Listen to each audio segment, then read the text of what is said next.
Welcome back. You must be tired. Come on in. Thanks.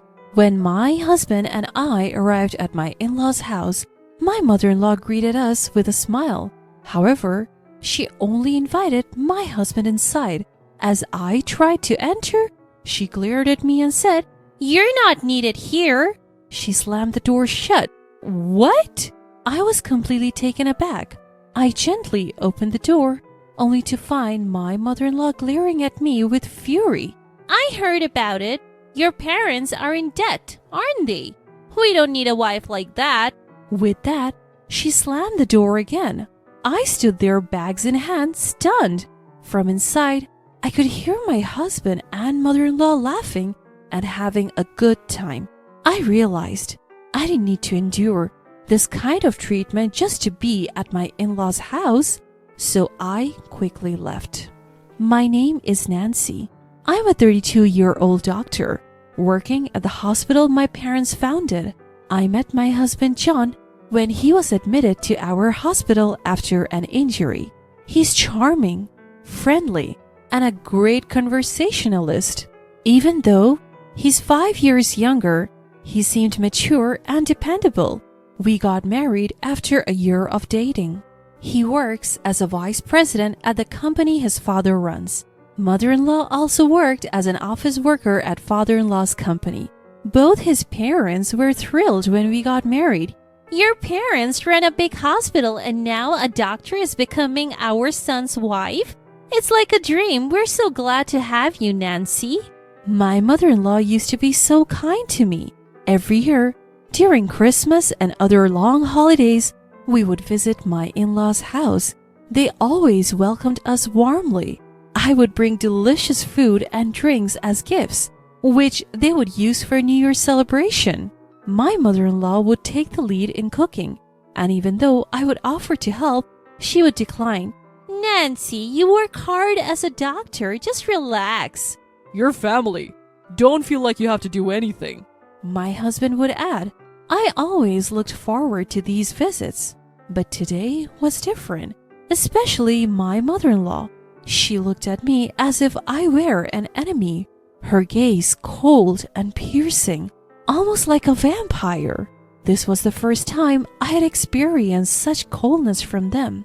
Death at my parents' house? I had never heard of such a thing. I have a younger brother, 2 years my junior, who's also a doctor. We both work at our family's hospital. Recently, my father called me for a discussion about his health, but there was no mention of any debt. Driving home, I remembered a conversation with my husband from a week ago. Both of us have busy jobs, but that day, we happened to come home at the same time. My dad's retiring from being a doctor. He says his eyesight isn't what it used to be, especially for surgery, so they have decided to close the hospital. My husband looked shocked and exclaimed, What? The hospital's closing? Do they have debts or something? I'm not sure about debts, but they're planning to sell the hospital property. So you won't be working at the hospital anymore? I'll be taking a break for a while, but before I could finish, I received an emergency call from the hospital and had to leave immediately. We'll continue this later. I had said that, but there was hardly any time for it. Afterwards, my husband claimed he was busy at work and came home late. With my night shifts, we hardly spoke. I'm sure he exaggerated our conversation, thinking my parents' hospital had closed due to debts, and that I was involved in paying them off. He must have told his parents that. Still, the cold treatment from my mother-in-law was unbelievable. Lost in these thoughts, I was heading home when I heard phone ringing from my bag. Locked out by my mother-in-law, I had driven off with my husband's belongings still in the car. His phone was in the bag, ringing non-stop. I had never looked at his phone before, but thinking it might be urgent, I decided to check. I pulled over, took out his phone, and tried a few passwords. Knowing my husband's aversion to complications, I figured it wouldn't be too complex, as I thought it unlocked with his birthday. The caller was a woman named Susan, a name I hadn't heard before. Checking the history, there were numerous exchanges with Susan.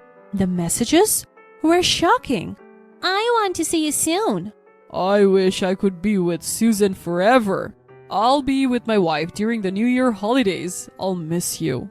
Once I get the money, I plan to leave her. Really?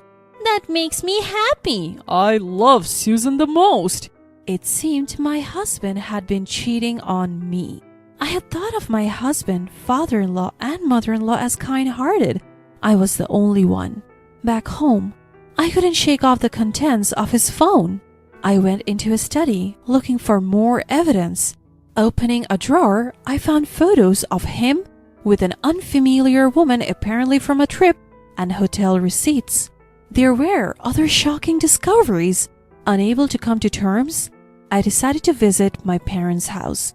When I rang the doorbell, my mother, surprised, opened the door. "Why are you here so late? You look pale. Are you okay?" Seeing her caring face, tears streamed down. Noticing my state, she wrapped me in a blanket. My father, sensing something was wrong, asked, What happened? I told them about the in-laws and the affair. My mother was shocked and my father was furious. It's so terrible. Ungrateful people. Turns out, my husband's family business wasn't doing well. They often approached my father for financial help, which he provided, thinking of me. Maybe you should play along for a while and see their true colors. My father suggested.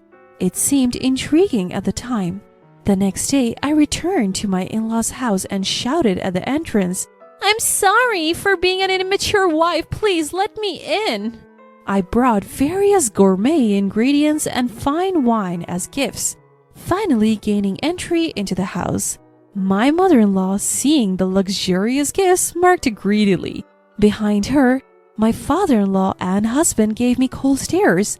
We only treated you well because we thought you were the daughter of a prestigious hospital. Now that we know your family's hospital is drowning in debt, you'll work hard as a wife. I understand. From then on, the harassment towards me was relentless. Come on, start cooking. She kicked me towards the kitchen. Using the ingredients I brought, I prepared dishes and served them. My father-in-law, mother-in-law, and husband eagerly began eating. Hey, we are out of wine. Bring the next bottle. You're so inattentive. Is this all you cooked? You might be a smart doctor, but you're a terrible housewife. Despite their complaints, they finished every dish. When they were done and I tried to eat, my mother-in-law slapped my hand, causing my fork to drop. What are you doing sitting? You think you're eating with us? Housekeepers eat leftovers in the kitchen. So I'm a housekeeper now? How dare you talk back with all your family's dead? John, do you feel the same way? I never liked your arrogant attitude, Nancy. I tolerated it because I thought your family was wealthy. Listen to Mom. I'll keep you around as a housekeeper. Hearing my husband's true feelings, I was stunned. I had hoped he was just going along with his parents, but that hope was shattered. He had married me for my family's supposed wealth and had been pretending all along. I realized that my husband's current behavior was his true nature. I ended up eating leftovers in the cold kitchen and was left with a mountain of dishes. Save water and wash with cold. Quite a terrible story. In the freezing winter, washing dishes with icy water was cruel. It was so cold that my whole body trembled. And for sleep, my mother-in-law pointed to a shed with no heating or bed. Where is the bed? What? You think you're getting a bed? There are old towels and cardboard in the shed. Make do. I understood their true nature. Thankfully, I had recorded their abusive words. I had no more business in this house.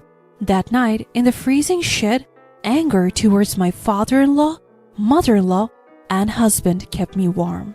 I'll never forgive them. Late at night, after they drunkenly passed out, I drove back to my parents' house. After a good night's sleep, as I was packing the next morning, the door burst open. My mother-in-law and husband stormed in. You think you can just leave without making breakfast? What's the meaning of leaving your husband behind? Their contemptuous looks were terrifying. It seemed my father-in-law was at work, but my husband and mother-in-law had come to berate me further. I am done with both of you. You dare talk back to your mother-in-law and husband? You're even worse than I thought. We can divorce if you want, but if you initiate it, you will pay compensation. Maybe you can sell the hospital's land. It should fetch a good price. We'll take that. That's a good idea. I said it sarcastically, but my husband just smirked, thinking he had the upper hand. Then he threw a paper at me. It was a pre-filled divorce application. If you don't do as I say, I'll use this. Good. This clears things up for me. What? You thought I would beg you not to leave?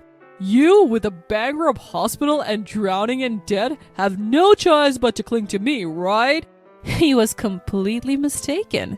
While it's true my father retired and closed the current hospital, we plan to relocate to a new facility near the train station. My brother and I would work there with me as the director. Far from being in debt, we had more than enough assets. Upon hearing this, my husband and mother-in-law turned pale. That's a lie, right? You deceived me? I tried to explain, but you didn't listen and jumped to conclusions. So your family is still wealthy? Then what I did was... My mother-in-law mumbled, panicking. Can we forget everything that happened yesterday and today? We have always been on good terms, right? After all the insults, she now wanted to forget everything? It was laughable.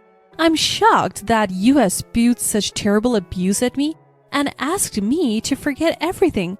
Remember, I'm just the housekeeper, right? No, that was a misunderstanding. I'm sorry, please let it go. It's too late. I know your true feelings. By the way, my father will be taking back the $100,000 he loaned to your company. What? How did you know about that? We don't have that money. My husband started to panic, realizing the gravity of his mistake. Nancy, I'm sorry. I should have defended you from Mom. I promise to protect you from now on. You mean protect Susan, right? How did you know about Susan? You were cheating while pretending to work late. I have all the evidence. I showed him the photos and email exchanges on my phone. He stared at the evidence, sweating profusely. You will be the one paying compensation. Susan was just a fling. I met her at a bar. I'll break up with her. Please forgive me. He began to apologize, looking pitiful. While apologizing, sweat and drool spilled onto the floor, making him look miserable. That's not all. I showed him a photo of a life insurance policy taken out on me and a detailed pamphlet about car maintenance. There was a marked section about tampering with car brakes. That's... You not only wanted my family's money, but also my life? I have consulted the police, so you can't harm me anymore. My company's in trouble. I need the money. Please help me. Don't joke. We'll communicate through lawyers from now on. I never want to see your face again. What? As he lunged at me, my father and brother emerged from the back room, grabbing his arm and protecting me. My husband, pinned to the ground, cried, while my mother-in-law stood there, stunned. The house was purchased under my name. I'll be selling it, so please leave as soon as possible. My husband and mother-in-law, who always had an excuse not to leave, were sadly sent away by my brother. After that, I got a divorce. I received compensation from my husband and the woman he cheated with. He kept begging to get back together. When I threatened to consult the police because he was too persistent, he stopped coming around. Through a lawyer, I demanded repayment from my father-in-law's company, and the $100,000 my father had lent was safely returned. My father-in-law's business, which was already struggling, went bankrupt with a lot of debt. My father-in-law, mother-in-law, and husband now live in an old apartment. They juggle multiple part-time and day jobs but can't seem to keep up with their debts. I work as the director of a newly built hospital. With my brother's help, We are dedicated to helping those suffering from injuries and illness. It's fulfilling every day. I bought a comfortable apartment near the hospital, and I'm enjoying living my own life.